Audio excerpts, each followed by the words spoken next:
Hello everyone. Merging से related एक नई अपडेट्स आई है जो आपकी 24 अक्टूबर को मनी कंट्रोल जो वेबसाइट है उसमें पब्लिश हुई थी, जिसमें आपको यहाँ पे दिख जाएगा कि merger buzz PSB yet to hear from government focused on diluting stakes to meet norm. इस न्यूज़ में ये लिखा गया है कि पब्लिक सेक्टर बैंक में जो सूत्रों से पता लगा है इनको कि गवर्नमेंट की तरफ से उनको अभी मर्जिंग पे कोई गाइडलाइन नहीं मिली है, लेकिन उनका जो भी मेन फोकस जो है वो है diluting stakes to meet norms. ये नॉर्म किस तरह के हैं ये हम बात करेंगे।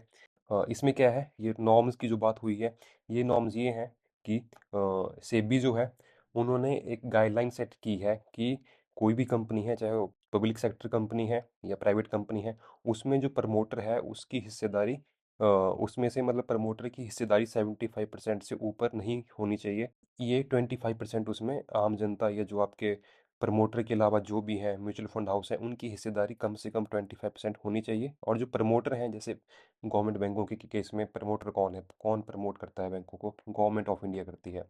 तो गवर्नमेंट ऑफ इंडिया के पास 75% से ज़्यादा हिस्सेदारी नहीं होनी चाहिए। वैसे ही कोई अगर प्राइवेट कंपनी भी है तो उसके जो प्रमोटर हैं उनके पास 75% से ज़्यादा हिस्सेदारी नहीं होनी चाहिए। 25% जो है वो आम जनता या बाकी जो आपके प्रमोटर से जो भी अलग ग्रुप हैं उनके पास होनी चाहिए।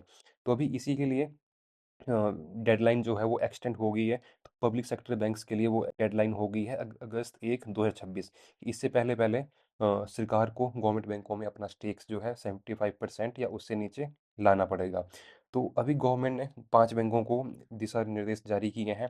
उनमें आपका bank of Maharashtra, central bank of India, UCO bank और इंडियन ओवरसीज बैंक और पंजाब एंड सिंध बैंक शामिल हैं। तो इन गवर्नमेंट बैंकों को निर्देश दिए हैं कि इनकी जो हिस्सेदारी है ये 75% या इससे नीचे लेके आनी पड़ेगी इन बैंकों को। और इसके अलावा आप देखोगे बाकी बैंकों में सरकार की हिस्सेदारी ऑलरेडी 75% से नीचे है। एसबीआई में आपकी 56% है, कैनरा में 62, बीओबी में 63%, पीएनबी में 73, बीओआई में 73 और इंडियन बैंक में 73 और यूबीआई में भी 74 है। तो इसमें आपके ये 5 बैंक बचते हैं जिनकी हिस्सेदारी आपकी 75% से ऊपर है। तो बैंकों की तरफ से जो भी न्यूज़ आ रही है निकल के कि उनका भी मेन फोकस है कि इन 5 बैंकों का कि पहले अपनी हिस्सेदारी जो है गवर्नमेंट की जो हिस्सेदारी है वो 75% तक आए, उसके बाद शायद मर्जिंग की बातें हों। और क्योंकि आपको पता है इन 5 बैंकों का ही सबसे ज़्यादा चांसेस हैं मर्जिंग होने के बड़े बैंकों में। तो ये बैंक अभी पूरे ज़ोर शोर से तैयारी कर रहे हैं अपना जो सेबी के जो नॉर्म्स हैं उनको मीट करने के लिए, क्योंकि अगर कोई भी बात करनी है तो उसके बाद ही होगी, पहले जो नॉर्म्स है वो कंप्लीट करने पड़ेंगे। और इसके लिए आपकी अगस्त 1 2026 की डेडलाइन है इन बैंकों के लिए। लेकिन चांसेस हैं कि वो इस क्वार्टर में दिसंबर तक ही वो अपना कंप्लीट कर लें। यहाँ पे आप देख भी सकते हो, ये न्यूज़ आपकी 10 अक्टूबर की है।